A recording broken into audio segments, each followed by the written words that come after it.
Hello and welcome to the Australia-India Institute's Masterclass series, being brought to you with the support of the Australian Government, the Department of Education and the Department of Employment and Workplace Relations. My name is Daryl Moore, and on behalf of the Australia-India Institute, I'm delighted to be moderating today's Masterclass titled Vet Opportunities in India's Burgeoning Industries and Transnational Education Models. As we commence today, I would like to acknowledge the traditional owners of the lands on which I am hosting this masterclass, the Wurundjeri people of the Kulin Nation, and pay my respects to their elders past, present and emerging. I also acknowledge any Aboriginal and Torres Strait Islander people present during today's masterclass. Today's masterclass combines classes 8 and 9 in this series and continues the work of building engagement, networks and practical insights from across the education, training and skills sectors of Australia and India. Today you will hear from two leading researchers from the education and skilling sector. Firstly, Professor Vanita Sirohi from the Department of Educational Administration at the National Institute of Educational Planning and Administration, otherwise known as NEPA, based in Delhi, and Ujjwal Krishna, education researcher with the Australian India Institute. Our guest researchers will explore opportunities for Australian vocational and education training providers in niche and emerging industry sectors across 5 Indian states.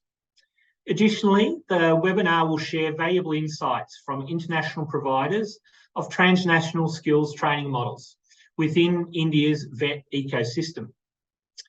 Bringing together the findings of 2 research projects, this will be the penultimate masterclass webinar in a series designed to build a deeper understanding of India's skills system across the Australian VET sector. Just a reminder that at the conclusion of the presentations from our 2 speakers today, we will have the opportunity to engage in question and answers with our guests. So please feel free to enter questions in the chat function during the seminar, and we will gather those and share with our speakers later in the program. Prior to commencing our masterclass, I would now invite Kim Holthouse, Director of International Vocational Education and Training from the Department of Employment and Workplace Relations, to make a few opening remarks. So thank you and welcome, Kim, to your department and early comments. Thanks very much, Daryl. Pleasure to be here and taking part in another one of these fantastic masterclasses. I think it's a terrific initiative. The series has been extremely rich and extremely varied in the content that's been presented, and it's fantastic that it's a resource that will continue to be available for people to access whenever they can. I think with this particular session today, given how large and diverse India is, understanding where the opportunities for Australian VET providers might be is extremely challenging, both in a geographic sense and obviously across a whole range of sectors. And I think it's really important for providers to have that intelligence that's from the ground, so to speak, in India about where those opportunities lie and how they can best go about taking advantage of them. For government too, we're really working very closely with our Indian government counterparts to try to prioritise some sectors, to identify where those key sectors are, where we can really get the best returns from our efforts. So this work really feeds into that, really supports what we're trying to do, including through the Australia-India Education and Skills Council meeting coming up in a couple of weeks. So thank you very much to Professor Sirohi. Really appreciate the work that you've done on this and looking forward to hearing all about the findings from your research. My team and I will certainly be tuning in to have a close listen to all of your results. Thanks very much. Thank you, Kim, and thank you for your department's support of this valuable research and something that will continue to be available online for others to learn from over time. So now to formally commence our seminar and webinar today, I would like to formally welcome Professor Vanita Sarohi to present. Professor Vanita, as I mentioned earlier, is from the Department of Educational Administration at the National Institute of Education Planning and Admin, or NEPA, in New Delhi. Vanita is also an academic fellow with the Australian India Institute. She has more than 3 decades of experience, encompassing teaching, research, training, curriculum and material development, project and program coordination, administration and counselling. So brings a wealth of experience to share with us today. So a warm welcome to you, Vanita, and over to you for the next 15 minutes or so. Thank you, Darren. And I would like to first thank Australia India Institute for giving me an opportunity to share my research with the distinguished audience. Before I begin to share my findings, I would like to provide a glimpse of the Indian scenario. India offers immense potential and a plethora of opportunities for vocational education and training. This is primarily because India boasts a youthful demographic with a striking 54% of its total population being under the age of 25 years. However, globally, there are several mega trends that present both challenges and opportunities for vocational education and training in India. The aging of world population is a significant trend. By 2025, it is estimated that 1 out of every 10 people in the Western world will be over 65 years of old. And in contrast, India has a surplus of 47 million people in its working age population. So this demographic difference offers a unique opportunity for India in terms of workforce availability. Besides this, rapid technological advances are reshaping the job market. Some existing occupations are becoming obsolete and some new ones are emerging.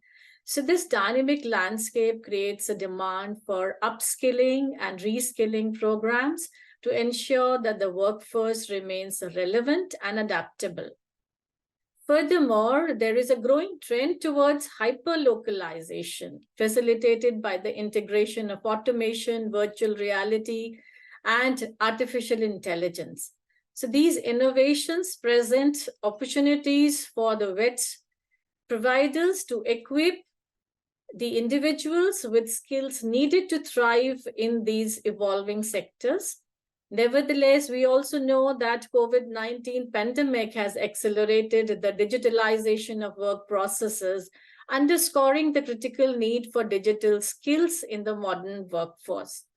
So in the light of these trends, the vision of vocational education and training in India is to strive for the attainment of skills that meet global standards, positioning India as the skilled capital of the world. This involves increasing the productivity of the current workforce through upskilling, reskilling, and realignment with the changing industry demands, and effectively addressing the existing and anticipated skill gaps to ensure that workforce remains competitive in the global market. The present research study titled Scoping Demand for Niche Australian VET in Select Indian States was conducted with the objectives to understand the national and state skills ecosystem in India, to provide insights on the niche industry sectors in the selected 5 states of India, examine the barriers and opportunities to entry of foreign VET providers, and suggest recommendations for Australian VET providers interested in investing for VET in India. The study delved into specific opportunities that Australian VET providers can explore with burgeoning sectors, industries in selected Indian states. These prospects cater to Australian VET providers aiming to invest in vocational education in India facilitating the preparation of the youth for employment routes. Our primary focus was on the priority sectors identified within the 5 selected states, and the states were Delhi, Gujarat, Kerala, Maharashtra, and Tamil Nadu.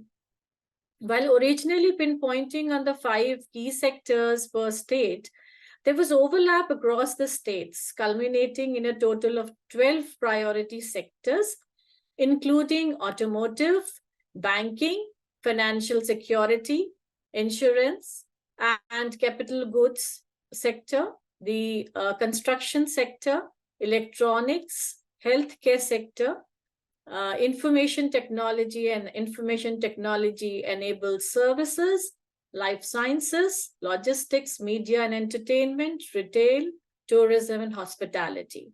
Notably, the IT and ITS sector stands out to be the priority sector unanimously identified by all the 5 states. The data was collected by primary sources through interviews, consultations, and focus group discussions with stakeholders.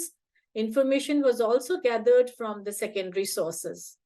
Now, coming to the key findings of the research, highlighting in the various sectors.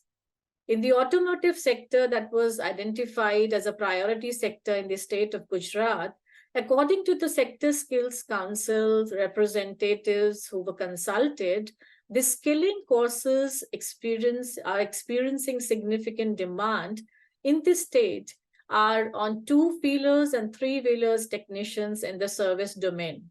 Additionally, there is a growing need for skilled professionals in areas such as manufacturing vehicle fitters, CNC machining, and welding technicians, as well as auto component assembly fitters. Now, regarding the banking, financial security, and insurance, the job areas of financial technology, AI, cybersecurity, analytics, and cloud computing technology was found to be commonly identified by the skill gap areas by both states, that is Delhi and Maharashtra, which needs more training in these areas.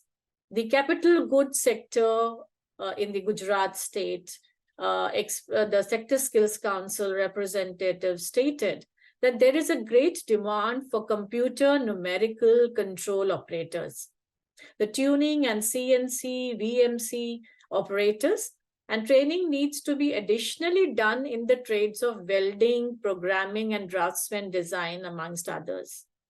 With respect to CNC training, the employees of the engineering goods company were consulted and interacted with, and they expressed that there was a need for more in-depth 6-month duration program training that includes AutoCAD and graphics, as these practical skills are crucial for better performance in their roles. The construction sector is also been identified as a priority sector in Kerala, though it was also in demand in Tamil Nadu state, but they stated that most of the people who are coming to the construction sector are migrants from other states. So it is difficult to push the youth of the Tamil Nadu state towards this sector. And the one area of focus in structural design training, which equips employees with the knowledge and skills to create safe and effective structural frameworks for buildings and infrastructure projects was felt. And additionally, there is a need for training in electrical distribution and circuits, enabling employees to design and install efficient electrical systems in the construction sector. In the construction industry, it was also felt that the handling of old AC, air conditioners, and refrigerant systems troubleshooting, the preventive maintenance practices are also to be looked into, which require more training. And employees express that there is a need for comprehensive training in creating accurate and detailed architectural and structural drawings, hands-on practical training opportunities, simulating real-world construction scenarios. Coming to the electronics sector, which in the state of Delhi, it was highlighted that surface-mounted technology, IT hardware were quite demanding. And in the state of Kerala, there are been expressed that the machine repairing and electrical connections also needs training by the trainees. And employers also felt that there are certain kind of soft skills that are lacking, like the communication skills, problem-solving abilities, adaptability, and management skills, which require improvement in employees. The health sector in Kerala did also indicate that there are certain kind of a soft skills component that is lacking, and effective communication, adopting a technological perspective, engaging in hands-on practical training is very important in the health care sector. In Tamil Nadu state, the employers conveyed a concern regarding the absence of fundamental first aid skills and job-related expertise, particularly at the levels of 3, 4, and 5 of the NSQF. And they emphasized that there is a necessity for specialized training in the areas such as diabetic and genetic counseling. Furthermore, there is a notable deficiency again, which has been marked here, that there is a lack of skills in the communication, technical nursing, and proficiency in phlebotomy. The IT and ITA sector was identified by all the 5 states as a priority sector, though there is a lot of being done in this sector in all the states. But it was expressed that the upcoming trades include the 3D printing and modeling, artificial intelligence, big data analytics, blockchain, cloud computing, cybersecurity, and the Internet of Things. Where there is a lot of training and upskilling required. And the emerging fields represent the cutting-edge technology where there are more prospects of career growth and innovation. Then coming to the life sciences sector that was identified in the state of Gujarat. There are training needs for product and machine operators, and training programs needs to be upgraded to enhance the quality. Currently, there seems to be a lack of emphasis on the computer usage and the use of latest machinery in the training programs as felt by the trainees. And with more focus, there is more focus on the manual training. The logistics sector experienced high demand for skilling courses related to courier services, e-commerce, warehousing and transportation, export, import, and in-plant logistics. These courses are sought after due to the significant growth in the logistics industry, driven by increasing e-commerce activities and globalization. Then there's another aspect towards the media and entertainment sector, where it was in the state of Maharashtra, they stated that content-related skills like content creation, editing, data visualization, multimedia reporting, 2D animation, and 3D animation, there is a lot of training required, intensive training required in these areas. And the retail sector expressed, and that there is the area of assessment, design and development, and training, design and development, trainer training, assessor training, and training on processes, assessment delivery, and training delivery operations. These are the areas where more of the training is required and the skills are lacking. And in Maharashtra, they have expressed that, again, the soft skills are more required in the retail sector. The tourism and the hospitality sector has also laid emphasis on the soft skill component that is lacking, and the training needed for the basic hygiene, self-grooming, marketing skills, and language proficiency are felt in the state of Delhi, while Kerala has emphasized on additional training in specific culinary skills, such as garnishing and continental food. And they have also emphasized that there needs to be additional language skills to be developed, particularly in languages like German, French, Russian, and Mandarin. And employers have identified in this sector that there is a significant skill gap in practical experiences among trained individuals that are coming out of the training programs on 3 specific trades: food and beverage service, front desk executives, and housekeeping. So these are the 3 areas where a lot of skill gap is noticed. Then overall, key findings from the study reveal a demand for sector-specific training across various domains, we can see. And there is a consensus that specific sectors require more diverse job roles, and an enhancement in the training could potentially lead to the emergence of new job roles. Despite certain barriers to the entry of foreign vet providers, including the social, cultural, linguistic, technical, and the legal challenges that are there, the opportunities for Australian vet providers in India are promising, I must say, and they have the potential to make a substantial contribution to the skill development stage.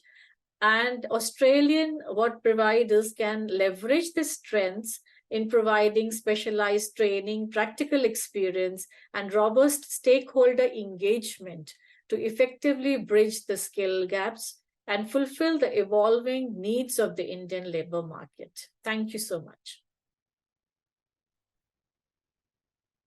Well, thank you, Vanita, for that very comprehensive overview of, as you say, skill gaps, sector-specific training, and a really in-depth insight into a broad range of industries across the 5 Indian states that were the subject of that research. So thank you very much for starting our webinar so well today. I also learned a new phrase that you used. Hyper-localization is certainly one that I think I'll circle back with you and study a little bit further. Before I move on to our second speaker today, I do just want to formally acknowledge the significant work done by Dr. Karan Barker from the Australia-India Institute, who has been synonymous with the education program and has been at the forefront of designing these programs to really optimise a deeper understanding of the educational skills and jobs opportunities between Australia and New Zealand.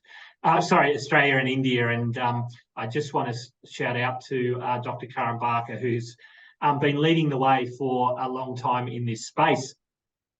So without further ado now, it is my great pleasure to welcome our second speaker, Ujjwal Krishna. Ujjwal is an education researcher at the Australian-India Institute, where he focuses on transnational models of vocational training. Ujjwal is also a PhD candidate in international development, and he has worked on skills development, labour, technology, social policy issues in India across a whole range of organisations, including ICRA, Brookings, JPAL, South Asia, UNDP, and others. So I issue a very warm welcome to you, Ujjwal, and welcome to our webinar today. Thank you so much, Daryl. So I have a presentation, so I'll share my screen right away. And hopefully you can see my first slide. Right. So I'm also very thankful to Professor Sirohi for providing such a great context to India's skill development scenario and the landscape more generally. It saves me a lot of work, and I can jump in straight to what I want to talk to you about today. This project is focused focused on the theme of transnational vet in India, and it's intended to be a knowledge product for the Australian vet sector, with the aim of promoting new in-market activity by Australian vet providers. The approach we've taken in this project is to identify the various foreign transnational vet models that are currently operational and have seen varying degrees of success in India, and also to get a sense of the kinds of motivations and opportunities that they have expressed, and some of the barriers to entry and some of the operational and regulatory challenges that they have faced in their attempts to operate in India. But before we go any further, it's important to sort of get a sense of what the ambit of transnational vet actually is. So it's quite natural for the concept of transnational education to be instinctively associated with any talk of transnational vet. Since we are talking about India, transnational education as a concept can be understood quite clearly as the candidate being based in India and the awarding institution being based in a foreign country. Right? That's the conservative and rather traditional understanding of what transnational education is. And there are various modes of delivering transnational education models. They can be through online or distance learning modes, which can involve local support, and also there are instances where it doesn't need to. It can also be delivered through local delivery partners, and this can take the form of franchise delivery. It can also take the form of joint and dual degrees. There are many instances of twinning arrangements, and also a variety of validation and quality control and quality assurance arrangements that are used through this route. And they can also be delivered by way of foreign institutions' actual physical presence in India. And this can be through a branch campus in India or a study center in India, or also by flying in specialized faculty to India for to deliver specific programs and courses. However, what we find in the global literature and also the India-specific literature, be it academic literature or grey literature, policy literature, is that any discussion on transnational models tends to be skewed in favor of the higher education sector and not to the vet sector in general. So as such, given the fact that in how transnational models are typically understood, vet finds itself in a rather obscure position. But at the same time, since that is the case, we need to take a broader interpretation of what we mean when we discuss transnational vet. And in the Indian context, this is especially salient because transnational education models, even in the higher education space, are still an emerging area. And traditionally speaking, government initiatives and private industries operations have largely been focused on domestic skills development goals and the government of India's domestically oriented skills agenda, as opposed to focusing solely on focusing on internationally oriented vet delivery. And at the same time, the India-specific literature on international vet has a skew towards talking about international mobility as the prime factor instigating international models in vet delivery, and taking advantage of the demographic dividend that Professor Sirohi mentioned, and also at the same time identifying opportunities in Western markets based on aging populations. So in our effort to expand our understanding of what India's transnational vet ecosystem entails, it's important to include within this ambit the participation of foreign capital and expertise in the delivery of domestically oriented skills development initiatives in India as well. So I'll go over the different types of models of funding and partnership that are mainstay or that are also emerging in the transnational vet space in India. And we see three broad buckets: public funding, private funding, and various hybrid models and blended models in between. These sort of the degrees of public-private partnership or equity sharing or viability gap funding that belie these different models vary depending on the context and the requirements. In the public funding sphere, they can be either bilateral donor or multilateral agency funded models. And they can also be national government or state government schemes or through institutional arrangements as well. And in the private sphere, you can have purely market-led for-profit initiatives. At the same time, those that are supported by way of philanthropic or corporate social responsibility funding targets that Indian companies are mandated to spend by law. And as a result of this, the partnership ratios between foreign vet providers and Indian vet providers tends to vary as well. Now, when we talk about the two ends of the spectrum, so one is the mobility-oriented market, where the ultimate aim is labor export. And in this situation, much of the curriculum and the trainers tend to be oriented more towards the foreign markets, to where skilled Indian workers are headed. And at the same time, in terms of the domestically oriented market, where the candidate remains in India, we see a greater degree of adaptation of foreign vet models to the Indian context. So I'll just give a quick sense of the kinds of moves in the policy space that have occurred in India at the national level as well as some at the state level in the direction of transnational vet more generally. So one broad bucket where there has been considerable progress is the creation of transnational skill standards. Now, these efforts have been made between India and various countries. But the most prominent example of this is the UK-India transnational skill standards, which were agreed upon back in 2016. And this process was led by Indian sector skill councils when they created assessment and certification standards. And this process involved the recognition of these standards by UK awarding bodies such as City and Guilds and Pearson. It was aimed mainly at highlighting some of the gaps in the Indian standards and providing that bridge training that's required to cover them.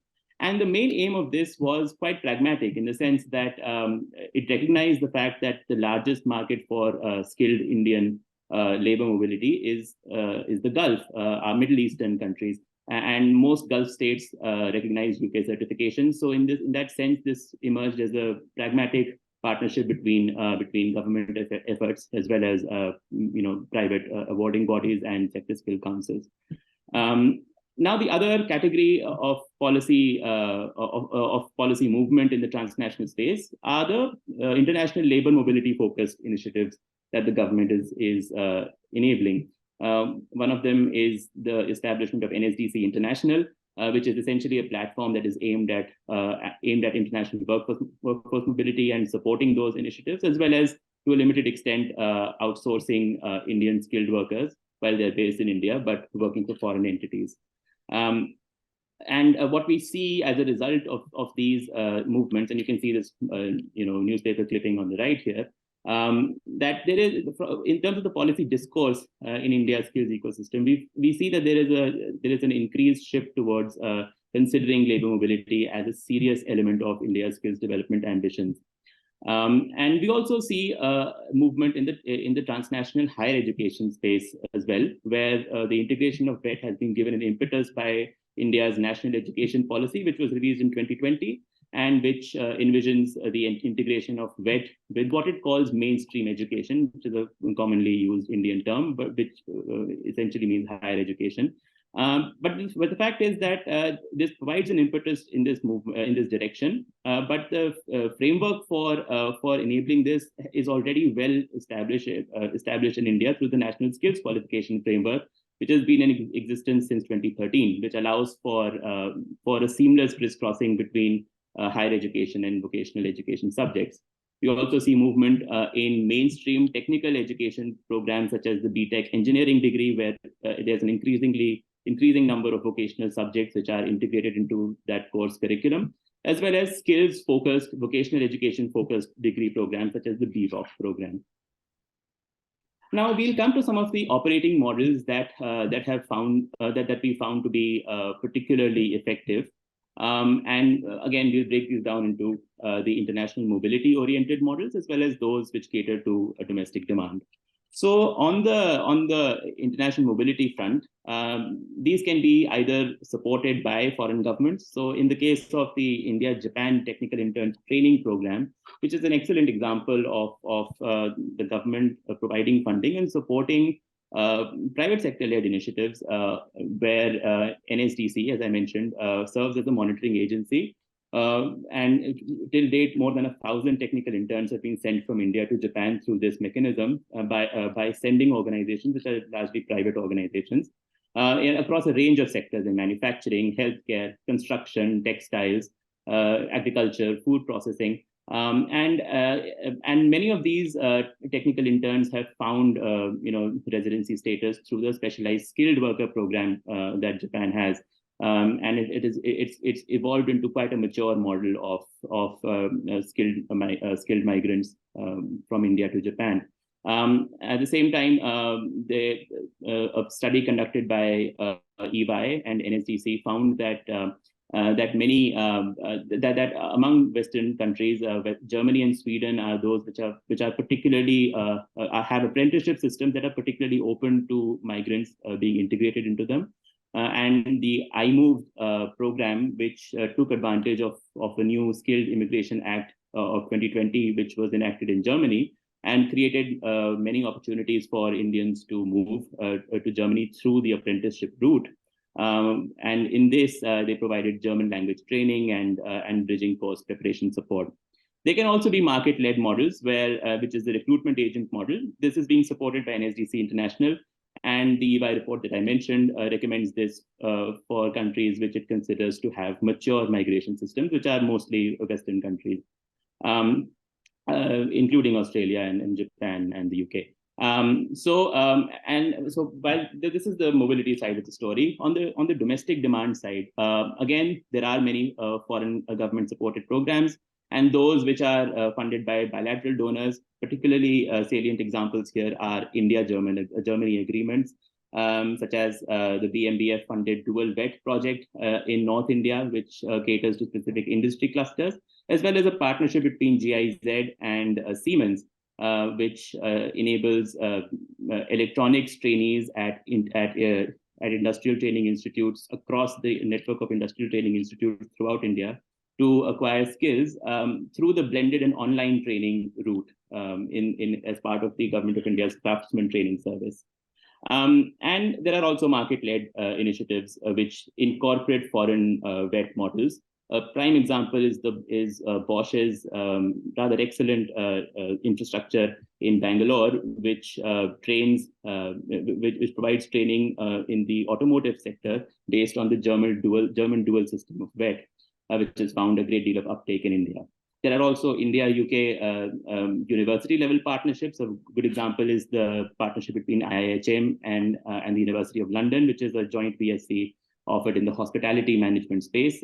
So this is the mainstream degree, which has a high vocational component. And there are also CSR and philanthropic supported initiatives, such as Tata Strive's partnership with Siemens on dual vet in India's industrial training institutes. And this is supported by the Tata Trusts.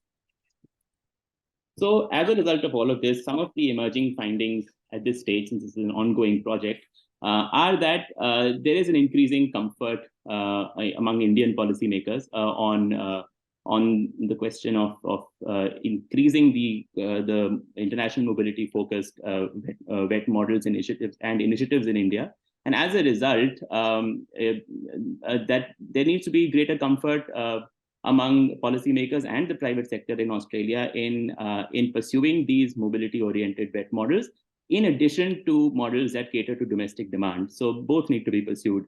There are challenges in the international mobility space. There are price sensitivities in acquiring foreign skills qualifications, and price points are a slightly sensitive issue, and they tend to be rather high. And in the domestic space, it has been noted that the trainer demand for highly skilled trainers in certain niche areas has been found to be quite high, and the flying in model seems to be quite inelastic in certain sectors. And also at the same time, it needs to be recognized that there are certain cultural and social aspirations that young people have in India, and there is a marked revealed preference for higher mainstream education as opposed to VET. This is a clear and deeply rooted social phenomena. And as such, it may be worth working with the grain, where we incorporate VET into higher education degrees and initiatives rather than pursuing VET-only degrees. This appears to be at this stage a more competitive proposition. But this does not mean that universities in Australia with a dual sector expertise and focus that they should not pursue partnerships with Indian skills universities. They very much should do that simultaneously. And there is great scope for private sector-led Indian skills universities to acquire a greater popularity in the Indian higher education and VET space, particularly when they are able to offer, as part of their course offerings, transnational education models that have a very strong VET component and the prospect of a foreign university awarding them a joint degree. So I think I'll stop there, and I'll be very happy to answer any questions that you may have. Thank you once again for the opportunity. Thank you, Ujjwal, for that comprehensive set of insights that your research is exposing. The diagram around model types, the recognition of mobility-orientated markets, some of the policy directions, labour mobility, and that notion of VET integration into the transnational education system really stood out as key insights there. So thank you. It's now an opportunity to ask our researchers any specific questions, and I'll pick some out of the chat function in a moment. Just to get us started though, Professor Sorohi, I'll ask you the first question. When you were conducting your research, did you get a sense that the technology integration was being prioritised in VET programs across the key sectors, given the strong emergence, I guess, of digital and IT in most industries today? Yes, of course, I could see that there was a strong echo for technology integration unanimously across the key sectors, almost all the sectors, by the employers, sector skill council representatives, and even the trainees. And technological integration has always been an important component when we are talking of vocational education and training and skills. But in the past decade, it has become much more significant and challenging for obvious reasons, because the technology in many industries are changing rapidly and unpredictably. Take for the example of construction sector, as per our research findings also, it was evident there. The construction industry is rapidly evolving with advancements in technology and digital tools, we know. And keeping in view India's rapid urbanization and infrastructure development needs, there is a pressing need for the industry to embrace digital transformation, which involves the integration of digital technologies into all aspects of the design and construction process, from planning and design to construction and maintenance. The VET providers can contribute by integrating technology-focused training modules into their programs. This can include training on building information modeling for construction managers, and for the efficient HVAC systems for technicians. Even the smart technology is now upcoming, and the trades of smart technology based on new generation technology is also required, keeping in view the upcoming projects like smart cities in India. And now coming to the health sector, if you see, the research revealed a need for healthcare professionals to be proficient in utilizing healthcare technologies and electronic health records. So the training programs may be offered with a focus on computer system use, digital health literacy, and telemedicine platforms. In the tourism and hospitality sector also, it was quite evident that the training programs that cover computer systems, software applications, digital marketing, and online reservation systems would help in staying updated with the latest technological advancements and help the employees there. And in a sense, you can say that technology has the potential to augment every facet of skill training. And this is not, this not only prepares professionals for the digital first world, but also positions them as trailblazers in shaping the skilling landscape. So I feel the integration of technology is very important. Yeah. Thank you, Professor. And just before I pass to Ujjwal for a question, we've had a question in the chat function that just relates to healthcare, and it asks, are there any needs or opportunities in the psychological counselling area of healthcare? I know your research touched on healthcare, so I just thought I'd ask you that question. Yes, of course. There are opportunities in psychological counseling in healthcare because there are issues related to stress and other problems that are coming up. So I think there is a scope of counseling in the healthcare sector, of course, that did come over, yeah. Thank you, Professor. The next question is for yourself, Ujjwal. Could you share some views of what's emerged from policymakers on the drive towards greater internationalisation in the Indian skills ecosystem? Yeah, thanks, Daryl. And this has been, I think, one of the very interesting sets of findings through this process. In this research, we've spoken to people in government as well as private providers, and unanimously there is an understanding on both sides of the coin that the government, particularly the Indian government of India at the center, has shown a great deal of openness in expanding its focus towards internationalization. So if we sort of trace the history of when India sort of really taken up the skills development agenda, so somewhere in 2008 and 2009, when an intensified focus began on skills. But at that time, naturally the focus was on domestic targets. Since 2014-15, and this is somewhat coterminous with the change in government and the Modi government getting elected, there was a greater impetus sort of given to this move, and through the creation of the Skill India program, the mission.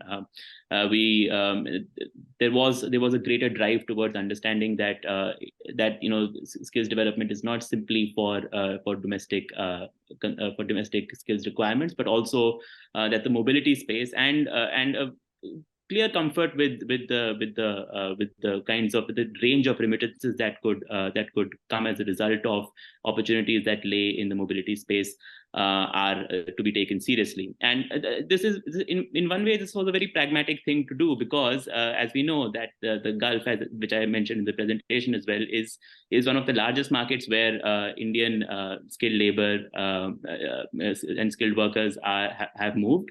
And there's a very strong stream of remittances that come from the Gulf to India, and a recognition that that there are markets even beyond that very proximate region are particularly relevant. So newer countries in Eastern Europe and Central Europe are being increasingly considered as viable destinations, and where mobility is being encouraged of skilled workers. So this has been a very interesting discussion, and it's been encouraging to see that there is greater comfort with mobility-oriented skills development. Thanks, Ujjwal, and thanks for sharing some of the insights into what is quite a fundamental shift around mobility and internationalisation of the workforce. Professor, I might pass back to you for this next question. Perhaps could you share what are some of the key recommendations for Australian vet providers that have emerged from your research? Yeah, some of the recommendations, key recommendations that have emerged from the research, I would like to point out that first, their regulatory compliance is a critical aspect of foreign companies entering into offering for vocational education and training programs in India. And given the complexity of the regulatory compliance, it is recommended that foreign VET providers engage legal experts, consultants, and local partners to navigate the process effectively. Then second, the collaborations and partnerships are very important with local educational institutions or businesses, which could help the Australian VET providers look into the Indian market more deeply, understanding the specific industries prevalent in India and tailoring their courses accordingly, which would be vital to ensure the courses offered are relevant and in demand. So by working closely with the local industry experts, educational institutions, and regulatory bodies, the Australian VET providers can successfully align their curriculum to the Indian context, providing valuable training that prepares learners for meaningful careers in the local job market. Third recommendation would be the establishing of international equivalence of vocational education and training courses, and ensuring that mobility through mutual recognition, these would be crucial steps towards creating a globally competitive workforce. The fourth recommendation relates to the Australian VET providers who may get involved in training as a NCVET recognized body, which is a regulatory body in India. And this recognition can be as an awarding body or as an affiliating training body or an assessment agency. The fifth recommendation is on the exchange programs and internships that have been really expressed while we were interacting with the Sector Skill Council representatives, the employers, even the trainees. So the Australian VET providers may establish exchange programs and internships with Indian companies. And these programs can provide students and trainers with opportunities to gain practical experience, work alongside industry experts, and apply the acquired knowledge in the real world settings. And even the Sector Skills Council may also benefit from the expertise of the Australian VET providers in the areas of curriculum development, curriculum transaction, pedagogy, and assessment.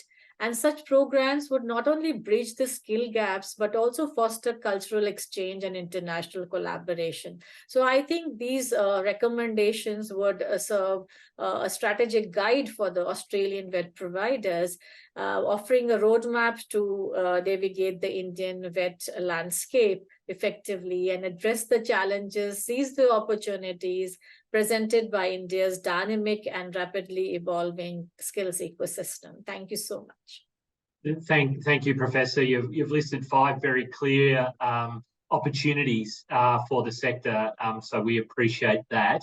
I've had another question pop into the chat that I might ask you to tackle, Ujwal. The question goes, are we seeing some examples of skill universities offering VET qualifications in partnership with foreign providers? And you also mentioned the importance of price points and understanding those opportunities. Could you elaborate at all on that? Sure, Daryl, thanks. And I note that question from Manish Mishra. Okay, what we are seeing is that there are sort of, I'll hark back to the example I took of that hospitality management joint degree between an Indian higher education institution, a private institution, and a UK university. So we see that that there are transnational education partnerships already existing in the higher education space. Where the most competitive, where they have been generally more competitive are when they have been able to incorporate a higher VET element into those higher education degree programs than in skilled university and skills only vocational programs. So there has been the experience of the BVOC program, for example, in India, which is a domestically focused program, is that uptake for the BVOC program has often been challenging, as I mentioned, that there are issues around how aspirational skills development and VET are seen in India, and this is a long-standing phenomena.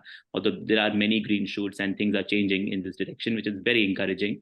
But at the same time, we see that examples of skills universities offering transnational VET in VET only joint degrees is a nascent space, and there aren't many examples of that at the moment. But since Manish has also asked about price points, I would like to say for the example that I had, the hospitality management course, the fees are in the ballpark of around 2,000 to 3,000 pounds. And if you opt for the UK joint degree option, then it's an additional 7,000 pounds per annum extra. So it is a expensive proposition comparatively, and there needs to be greater thinking on how price points can be controlled and effectively brought down to make them more competitive. Thank you, and thanks for addressing that question in the chat. There's another question, and thank you to our audience who have been fantastic providing lots of questions today. Professor, I'll pass this one to you, and it goes, is there a central portal or information hub on the Indian labour market demand by sector or by state? So somewhat of a sort of statistical research question.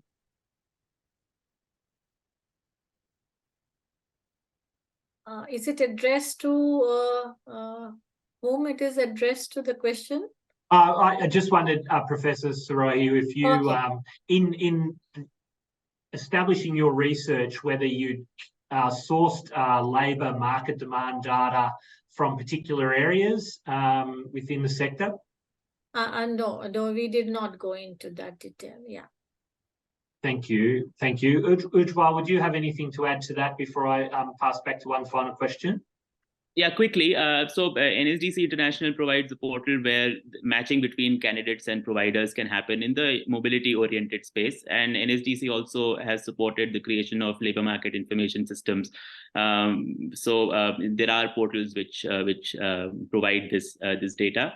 On the statistical research side, you will probably have to go into labor data, but and cull out the skills elements from there. But I think I'll stop there. Yeah. Thank you. And look, that just starts to bring us up towards the end of the hour. So it is with great pleasure and honour that I would like to thank our researchers today for sharing such detailed insights into VET opportunities in India's burgeoning industries and transnational education models. This will conclude our masterclass for today, but I would remind our audience that there will be a full transcript and web link posted on the Australia-India Institute website in the coming days. And I thank you all for your participation and terrific questions today. Thank you very much for attending, and that formally closes this masterclass. Thank you. Thank you. Thank you so much. Thank you.